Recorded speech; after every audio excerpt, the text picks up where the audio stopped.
আসসালামু আলাইকুম রহমতুল্লাহি ওয়া বারাকাতুহু। আশা করি আল্লাহ পাকের অশেষ রহমতে সবাই ভালো আছেন। সর্বপ্রথম সমকামিতাটা কিভাবে প্রচলন হয়েছে পৃথিবীর মাঝে? আমাদের বাংলাদেশে এখন বর্তমানে ট্রান্সজেন্ডার, সমকামিতা, শরীফ থেকে শরীফ হওয়ার গল্প নিয়ে বেশ সমালোচনা চলতেছে। তো বাংলাদেশে এটা কিছুতেই কেউ চাইবে না যেটা হোক। যারা ইসলাম মানে কিংবা অন্য কোনো ধর্মের মানুষ যদি হয়ে থাকে তারাও চাইবে না যে সমকামিতা প্রমোট হোক বাংলাদেশে, কিংবা বাংলাদেশের মতো রাষ্ট্রে, মুসলিম প্রধান একটা দেশে সমকামিতা এটা প্রচলন চালু হোক। এটা কোনো ধর্মের মানুষের চাইবে না। এটা শুধু মুসলমানদের, ইসলাম ধর্মে না, সব ধর্মের লোক এটা যদি প্রচলন ঘটে কিংবা এটা যদি অহরহ চালু হয়ে যায়, এটা সবার জন্য হুমকি স্বরূপ হয়ে দাঁড়াবে। সর্বপ্রথম হচ্ছে নবী ইব্রাহিম আলাইহিস সালাম ওনার আপন ভাতিজা, আপন ভাইয়ের ছেলে, আপন ভাতিজাকে নিয়ে লূত আলাইহিস সালাম, সমকামিতা শুরু হয়েছে লূত আলাইহিস সালামের কওম থেকে। তো লূত আলাইহিস সালাম ছিলেন হযরত ইব্রাহিম আলাইহিস সালামের আপন ভাতিজা। হযরত ইব্রাহিম আলাইহিস সালাম যখন নবুয়ত পাওয়ার পরে হিজরত করে ইরাক থেকে ফিলিস্তিনে। ফিলিস্তিন তো আপনারা সবাই এখন জানেন যে বর্তমানে ফিলিস্তিনের অবস্থা খুব ভয়াবহ। আল্লাহ তাদেরকে হেফাজত করুক, ইসরায়েলি সেনাদেরকে আল্লাহ ধ্বংস করুক, ইহুদিদেরকে আল্লাহ ধ্বংস করুক। তো নবী ইব্রাহিম আলাইহিস সালাম ওনার আপন ভাতিজা লূত আলাইহিস সালামকে নিয়ে হিজরত করেন ফিলিস্তিনে, ইরাক থেকে ফিলিস্তিনে আসে। তো এখানে ফিলিস্তিনে কিছুদিন থাকার পরে ইব্রাহিম আলাইহিস সালাম ফিলিস্তিনে থেকে যায়, আর লূত আলাইহিস সালামকে আল্লাহ পাক নবুয়ত দান করে। লূত আলাইহিস সালামকে আল্লাহ পাক নবুয়ত দান করে এবং লূত আলাইহিস সালামকে আল্লাহ পাক অনুমতি দেয় যে তুমি এখান থেকে, ফিলিস্তিন থেকে তোমার পাশের একটা দেশ যেটা জর্ডানে যাওয়ার জন্য বলে আল্লাহ পাক লূত আলাইহিস সালামকে। লূত আলাইহিস সালাম আল্লাহ পাকের হুকুম পালন করতে গিয়ে ফিলিস্তিন থেকে ওনার চাচার সঙ্গ থেকে জর্ডানে চলে যায়। তো জর্ডানে যাওয়ার পরে উনি ওইখানে থাকা যে লোক আছে, যে মানুষগুলো আছে, তাদের মধ্যে ইসলাম প্রচার শুরু করে। তাদেরকে হচ্ছে দ্বীনের দাওয়াত দেয়, ইসলামের দাওয়াত দেয়। ইসলামের কওমরা হচ্ছে কৃষিকাজ করতো। তো কৃষিকাজ যখন তারা কৃষি খেতে যেত, কৃষিকাজ করতো, ওই সময় শয়তান হচ্ছে মানুষের রূপ ধরে, একটা ছোট্ট একটা বালকের রূপ ধরে তাদের কাছে কুপ্রস্তাব নিয়ে আসে। তাদেরকে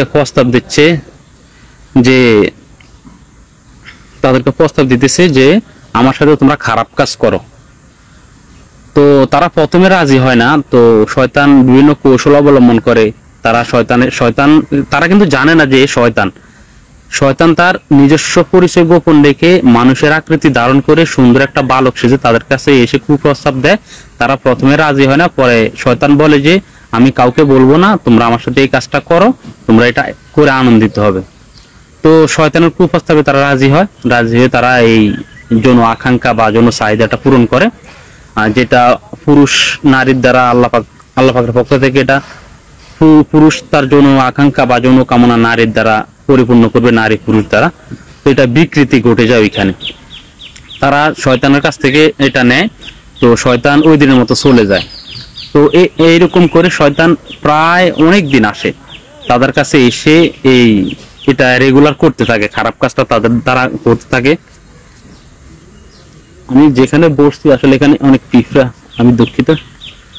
তো শয়তান ততদিন পর্যন্ত আসতে থাকে, ততদিন পর্যন্ত এই খারাপ কাজটা পরিচালনা করতে থাকে, যতদিন পর্যন্ত তারা নিজেদের মধ্যে এটা অভ্যস্ত করে গড়ে না তোলে। তো শয়তান দেখলো যে একটা সময় এসে দেখলো যে মোটামুটি তারা নিজেদের থেকে চাহিদাটা বেশি দেখাচ্ছে, কিংবা শয়তান দেখছে যে তারা এটা অভ্যস্ত হয়ে পড়ছে। তখন একদিন হঠাৎ করে শয়তান আসা বন্ধ করে দিল। শয়তান আসা বন্ধ করলো, শয়তান না আসার কারণে শয়তান তার শয়তানের রূপ ধরে আসে না, ছোট্ট বালকটার রূপ ধরে আসে। তো একদিন দেখলো তার লূত আলাইহিস সালামের কওমের লোকজন দেখলো যে ওই বালকটা আসতেছে না। তো তারা নিজেদের মধ্যে এটা পরিচালনা করা শুরু করলো। করতে এইখান থেকে সমকামিতাটা শুরু হয়। মূল সমকামিতাটা লূত আলাইহিস সালামের জমানায় এইখান থেকে এইভাবে শুরু হয়। আর পবিত্র কোরআনের বিভিন্ন সূরার মধ্যে বিভিন্ন আয়াতে শয়তান আল্লাহ পাকের সাথে চ্যালেঞ্জ করছে। এটা উল্লেখ আছে যে আমি আপনার বান্দাদেরকে প্রকাশ্যে ধোঁকা দিব, সামনে থেকে, পিছনের থেকে, ডাইনের থেকে, বামের থেকে। তো আল্লাহ পাক বলেছে যে আমার ঈমানদার মুমিন বান্দা যারা তাদেরকে কখনো ধোঁকায় ফেলতে পারবা না। যাই হোক, তো লূত আলাইহিস সালামের জমানায় সর্বপ্রথমে সমকামিতাটা শুরু হয়েছে। তো সেখান থেকে শুরু হয়ে এটা যখন লূত আলাইহিস সালাম এই জিনিসটা জানতে পেরে লূত আলাইহিস সালাম এটার বিপক্ষে দাঁড়ায় এবং লূত আলাইহিস সালাম এটার বিরুদ্ধে গিয়ে তাদেরকে বোঝানোর চেষ্টা করে যে তোমরা তোমাদের ওয়ালাইকুম আসসালাম, ভালো আছেন ভাই? আচ্ছা, আলহামদুলিল্লাহ। তো লূত আলাইহিস সালাম ওনার কওমকে বুঝায় যে তোমরা যে যৌন আকাঙ্ক্ষা পরিপূর্ণ করতে চাও, এটা তোমরা ছেলে হয়ে কেন ছেলেদের দ্বারা এগুলা করো? এটা তো আল্লাহ পাকের যে সিস্টেম, এই সিস্টেমটা তোমরা উল্টাই দিতেছো।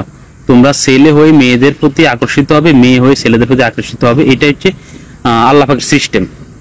তো লূত আলাইহিস সালাম অনেকভাবে তাদেরকে বুঝায়, বোঝানোর পরে তারা কিছুতে বুঝ নেয় না। উল্টো তারা লূত আলাইহিস সালামকে হুমকি দুমকি দেয় যে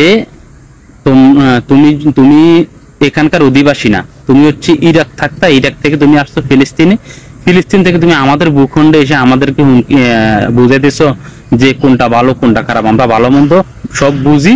তুমি যদি আমাদের এই কাজে বাধা দাও তাহলে তোমাকে আমরা এখান থেকে বের করে দিব, অর্থাৎ জর্ডান থেকে বের করে দেবো। জর্ডান যে জায়গা, ওই জায়গায় 5টা শহর ছিল। জর্ডান যেখানে উনি নবুয়ত পালন করতে যায় ওইখানে কিন্তু শহর ছিল 5টা। তো 5টা শহরে কিন্তু আল্লাহ পাক ধ্বংস করে দেয়। আমি আসছি সেটা সামনে বলতে।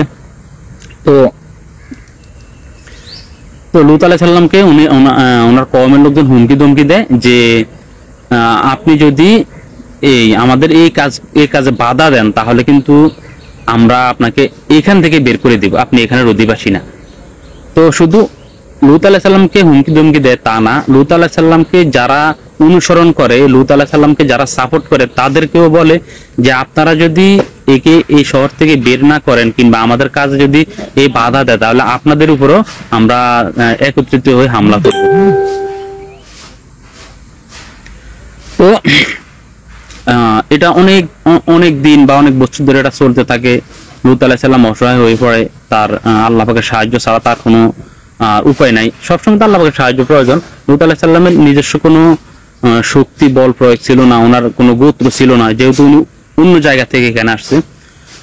তো ঘটনা পর্যায়ে একদিন যখন লূত আলাইহিস সালাম কওমকে ধ্বংস করবে, ঘটনা অনেক লম্বা, তো আমি আসলে বিস্তারিতভাবে বলতে গেলে লাইভটা অনেক বড় হয়ে যাবে, আর পুরো বিষয়টা আমার অতটা নলেজে নাই, আর আমি আপনাদেরকে অতটা ভালোভাবে বোঝাতে পারবো না। যদি ভালোভাবে বোঝাতে পারতাম তাহলে হয়তো বোঝানোর জন্য চেষ্টা করতাম। তো ঘটনার শেষ পর্যায়ে এসে লূত আলাইহিস সালামের কাছে একদিন রাত্রে 2জন ফেরেশতা আসে।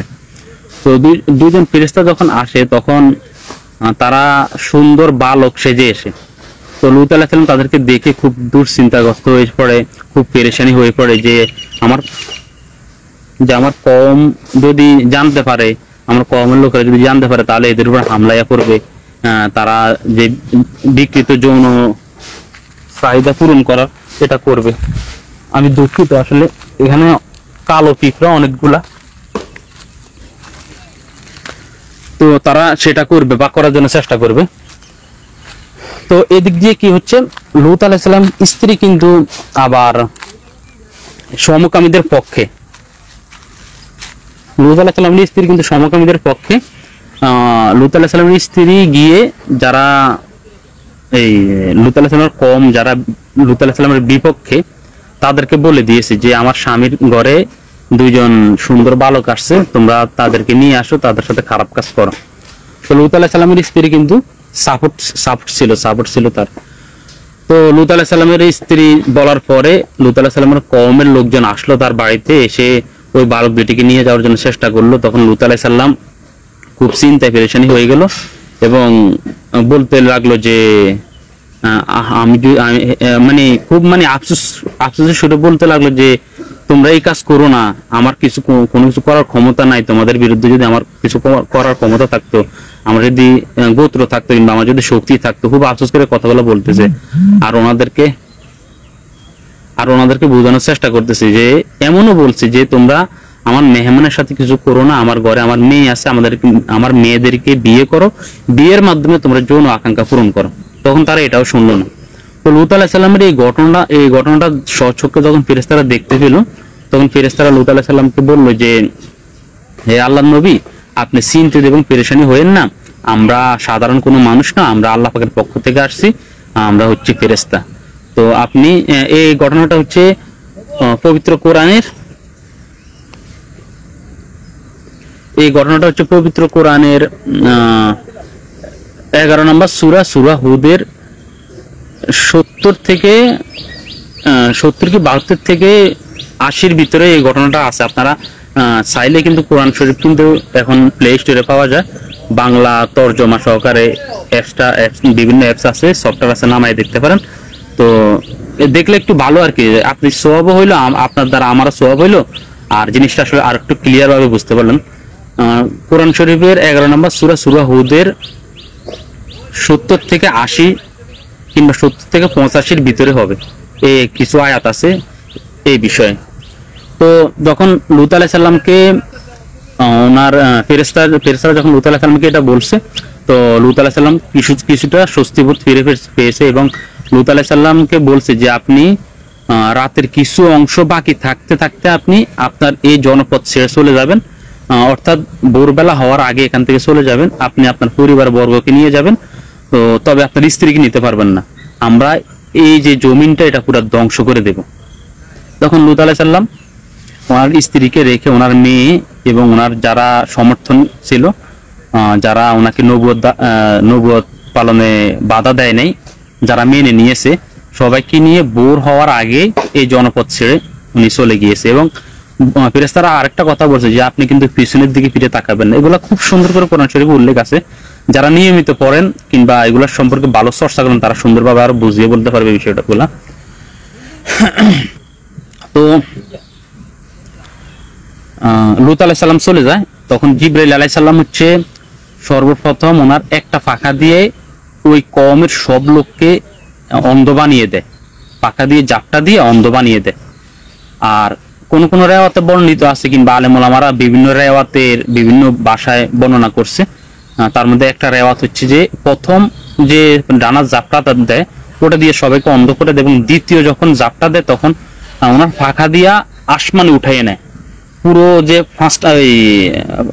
পাঁচটা শহর, একটা না 5টা জায়গা, 5টা শহর পুরো একসাথে ওনার পাখা দিয়ে উপরে উঠায়, এবং এতটা উপরে উঠায় যে প্রথম আসমানের ফেরেশতারা মোরগ ছাগল এগুলার ডাক শুনতে পায়, মোরগ ছাগল এগুলার ডাক শুনতে পায়। তাহলে বুঝেন কতটা উপরে নিয়ে গিয়েছে। তো ঠিক অতটা উপরে নিচে ওনার পাখা দ্বারা আবার উপরের মাটিকে নিচের মাটিকে উপরে দিয়া ওই কওমটাকে পুরো ধ্বংস করে দিয়েছে। তো এটা হচ্ছে লূত আলাইহিস সালামের জমানায় ওনার কওমকে ধ্বংস করার কাহিনী। এটা আপনারা চাইলে কিন্তু কোরআন শরীফে পড়তে পারেন নিজেরা, অথবা যদি আরো ভালোভাবে যদি কেউ শুনতে চান বিষয়গুলা কিংবা জানতে চান, তাহলে ইউটিউব কিংবা গুগলে সার্চ দিবেন লূত আলাইহিস সালামের ঘটনা লিখে, অনেক আলোচকের আলোচনা পাবেন। আরো আমি তো বুঝিয়ে বলতে পারি না সুন্দর করে, গুছিয়ে বলতে পারবে এমন অনেক হুজুরের লেকচারও আছে। যাই হোক, এখন লূত আলাইহিস সালামের দেখেন, লূত আলাইহিস সালামের স্ত্রী কিন্তু সমকামী ছিলেন না। এবার আমি মূল যে কথাটা ওটার মধ্যে আসি, লূত আলাইহিস সালামের স্ত্রী কিন্তু সমকামী ছিলেন না। উনি সমকামিতা যারা ছিল, যারা সমকামিতা করতো তাদেরকে সাপোর্ট দিত, তাদেরকে শুধুমাত্র সমর্থন করত, তারা যে কাজগুলা করতো এই কাজগুলাতে বাধা দিত না। শুধুমাত্র এই কারণে লূত আলাইহিস সালামের স্ত্রী, অর্থাৎ লূত আলাইহিস সালাম নবী হয়েও তার স্ত্রী শুধুমাত্র সমকামীদের সাপোর্ট করার জন্য, তাদেরকে এই খারাপ কাজে বাধা না দেওয়ার জন্য, সহযোগিতা করার জন্য ওই কওমের সাথে লূত আলাইহিস সালামের স্ত্রীকেও আল্লাহ পাক ধ্বংস করে দিয়েছে। তো এখান থেকে আমাদের একটা শিক্ষা গ্রহণ করা আছে। শিক্ষাটা হচ্ছে যে আমরা যারা এখন বাংলাদেশে সমকামিতা পক্ষে যারা আছে এবং আমরা যারা বিপক্ষে আছি, আমরা কোনো কথা বলতেছি না, তারা এটা সাপোর্ট করতেছে, আমরা প্রতিবাদ জানাচ্ছি না, প্রতিবাদ করতেছি না। আল্লাহ মাফ করুক, হয়তো বা যদি আল্লাহ মাফ করুক, আল্লাহ হেফাজত করুক, যদি বাংলাদেশ এই সমকামীদের জন্য যদি ধ্বংস হয়, আমরাও কিন্তু ধ্বংস হয়ে যাব। আমাদের ভিতরে যাদের ভিতরে ঈমান আছে, হয়তো বা ঈমানের বদৌলতে আল্লাহ পাক আমাদেরকে জান্নাত দিবে, কিন্তু ধ্বংস যখন আসবে যখন কাফেররা মরবে, ধ্বংস যখন আসবে তখন কাফেররা মরলে কিন্তু কাফেরদের সাথে কিন্তু মুমিন বান্দারাও মারা যাবে। আল্লাহ পাকের একটা সিস্টেম, যখন আল্লাহ পাক কোনো কওমকে, কোনো জাতি, কোনো গোষ্ঠী, কোনো দেশের মধ্যে গজব নাজিল করে, তখন কিন্তু খারাপ মানুষদের কারণে গজব নাজিল হয়। আর ওই খারাপ মানুষদের সাথে কিন্তু ভালো মানুষটাও মারা যায়। বাংলাদেশে আমরা যদি প্রতিবাদ না করি, আমরা যদি এগুলো নিয়ে কথা না বলি, আমরা যদি বাধা সৃষ্টি না করি, তাহলে আল্লাহ পাক মাফ করুক, যারা খারাপ কাজের সাথে জড়িত, যারা ট্রান্সজেন্ডার, সমকামিতা এই বিষয়ে যারা প্রমোট করতেছে, তাদের সাথে আল্লাহ পাক আমাদেরকে ধ্বংস করে দিবে।